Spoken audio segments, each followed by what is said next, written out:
నమస్తే. Breaking news. ఇప్పుడే కేంద్ర విద్యాశాఖ మంత్రి ధర్మేంద్ర ప్రధాన్ రాజీనామా చేసేసాడు. ఇప్పుడు అఫీషియల్ గా వార్త కూడా బయటకు వచ్చింది. కేంద్ర విద్యాశాఖ మంత్రి ధర్మేంద్ర ప్రధాన్ విద్యార్థులు చేస్తున్న ఆందోళన బేస్ చేసుకొని ఈ రోజు రాజీనామా చేసేసాడు. సుమారుగా ఈ ఉద్యమం అనేది అంటే విద్యార్థులందరూ కూడా గత 45 రోజుల నుంచి ఉద్యమం చేస్తా ఉన్నారు.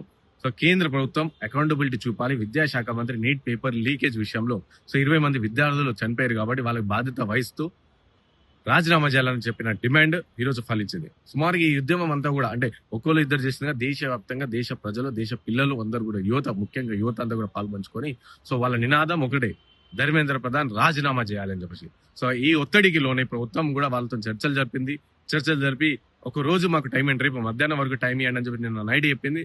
అండ్ ఈ రోజు మధ్యాహ్నం అనుకున్న విధంగానే ధర్మేంద్ర ప్రధాన్ రాజీనామా చేసేసిన పరిస్థితి.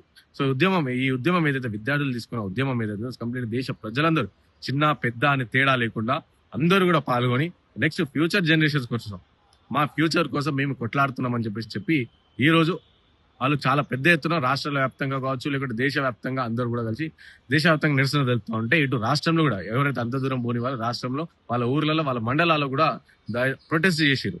ప్రొటెస్ట్ చేసి వాళ్ళందరిది ఒకటి నినాదం, ధర్మేంద్ర ప్రధాన్ రాజీనామా చేయాలి. ఆయన రాజీనామా చేస్తే ఏదైనా జరుగుతుందా అని చెప్పేసి కాదు, కాకపోతే ఆయన రాజీనామా చేస్తే ఒక బాధ్యత రహితంగా బాధ్యత వహిస్తూ రాజీనామా చేయాలని చెప్పి నినాదం. దాంతో పాటు ఇటు విద్యార్థులు ఎవరైతే చనిపోయారో 20 మంది ఎవరైతే విద్యార్థులు చనిపోయారో వాళ్ళందరికీ ₹1 పరిహారం చెల్లించాలి అని చెప్పేసి ప్రభుత్వం తరఫున ₹1 ఇవ్వాలి అని చెప్పేసి డిమాండ్ కూడా ప్రభుత్వం సానుకూలంగా స్పందిస్తూ 1 డే టైం ఇవ్వండి రాజీనామా విషయం దానిపైన కూడా చర్చిస్తామని చెప్పి ఈ రోజు అఫీషియల్ గా రాజీనామా చేసేసిన పరిస్థితి.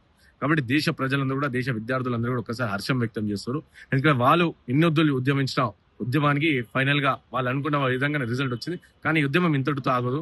నెక్స్ట్ ఫ్యూచర్ లో కరప్షన్ పైన కొట్లాడతాం, మేము ఇతర పర్యావరణం పైన కొట్లాడతాం, ఇతర ప్రతి దానిపైన దేశంలో ఉన్న సమస్యలన్నిటిపైన కూడా ఈ విధంగానే మేము కొట్లాడతామని చెప్పి కూడా వారు చెప్తాన్న పరిస్థితి.